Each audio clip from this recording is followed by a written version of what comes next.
What's up YouTube, Jeff back again, and today I'm back with more coverage of the Huawei situation as it pertains to their placement on the US Entity List, which basically has taken away their ability to get future Android updates and also use Android on future devices directly with Google certification.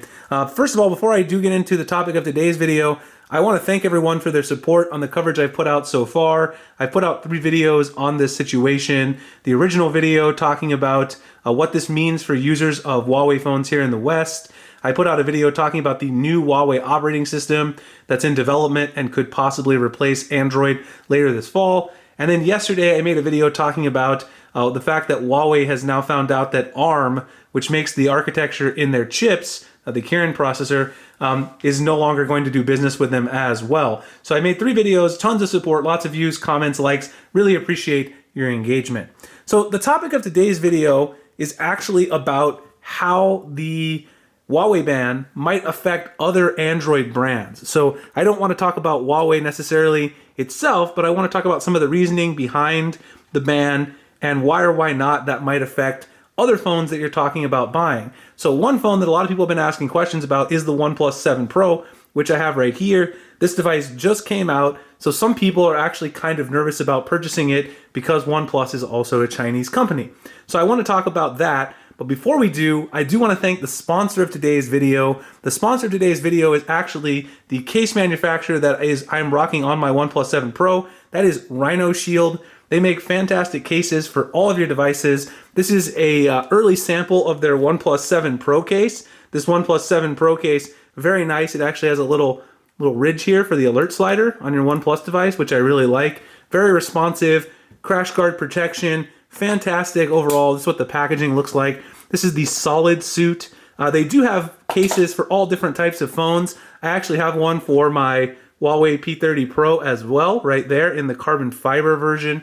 And all of the various cases that they offer are over on their website, which I'm going to drop a link below in the description. This is the OnePlus 7 Pro. They've got the solid suit, which I'm rocking right now, the crash guard bumper, which is one of their most famous products, and then also screen protectors as well. So if you guys do want to check out their products and get yourself a case for your OnePlus 7 Pro, or like I said, if you're still rocking the Huawei P30 Pro, they've got great cases for that as well. I'm going to drop the link as well as a discount code, which is Jeff, Jeff, to get 10% off at Rhino Shield today. Hope you guys will check them out. All right, so let's go ahead and talk about the OnePlus 7 Pro and the Huawei ban. So the reason I came across this is I was actually reading through my comments in my previous videos, and then I was also looking through some forums online this week, and I noticed that a lot of people were asking this question. For instance, over at the OnePlus official forums, someone was asking about whether or not the Huawei ban would possibly affect OnePlus devices in the future and prevent them from getting Android updates, all those sorts of things. And obviously, a lot of people in the thread were very rude and basically told the person there's absolutely no way that's going to happen. And eventually they ended up closing this thread. But I think this person was asking a reasonable question. If you're going to spend, $700 on a new OnePlus 7 Pro, you want to know for sure that it's not going to lose its future Android updates.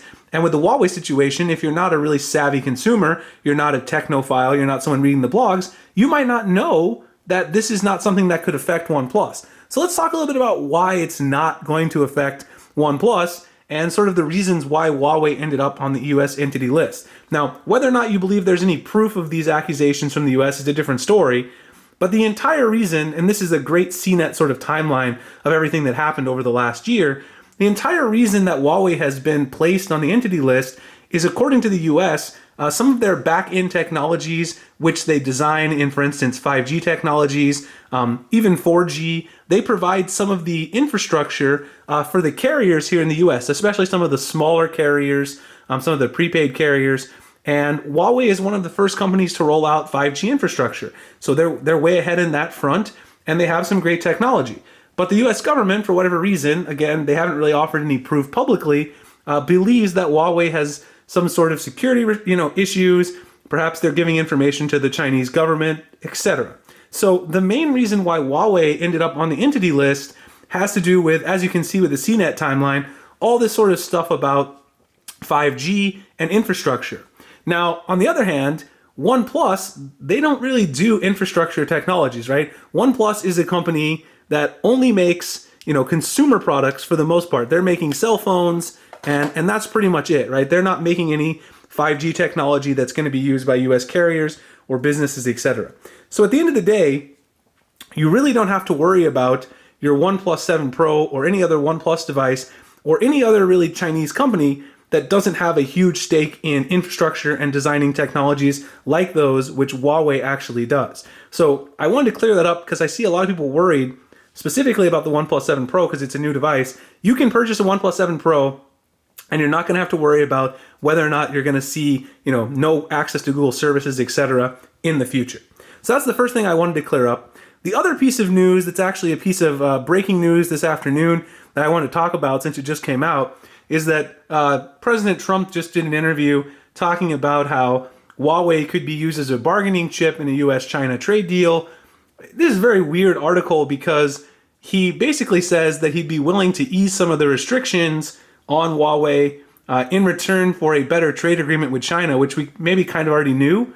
But it's very conflicting because he says that Huawei is a threat to US national security, but then he's willing to use it as a trade bargaining chip. So if it's a threat to national security, it seems odd that you would also be willing to ease the restrictions as a result of a trade deal. So that's something that's obviously sort of breaking. I don't want to get into the politics of that too much. But the main takeaway I want to give everyone is the Huawei thing is confined for the time being to companies that have infrastructure interests. You don't have to worry about your OnePlus device and any other phones, Android phones made in China that don't really do business on the infrastructure side should be safe to purchase. Anyway, guys, I hope you enjoyed the video, this update on the Huawei ban, talking a little bit about how this affects other manufacturers. If I was helpful today, please like, comment, subscribe. Drop any comments below. Hit the notification icon if you want to see future videos like this. Find me at Instagram, Twitter. The link's in the description. And I'll see you guys in the next one. Thanks a lot for watching.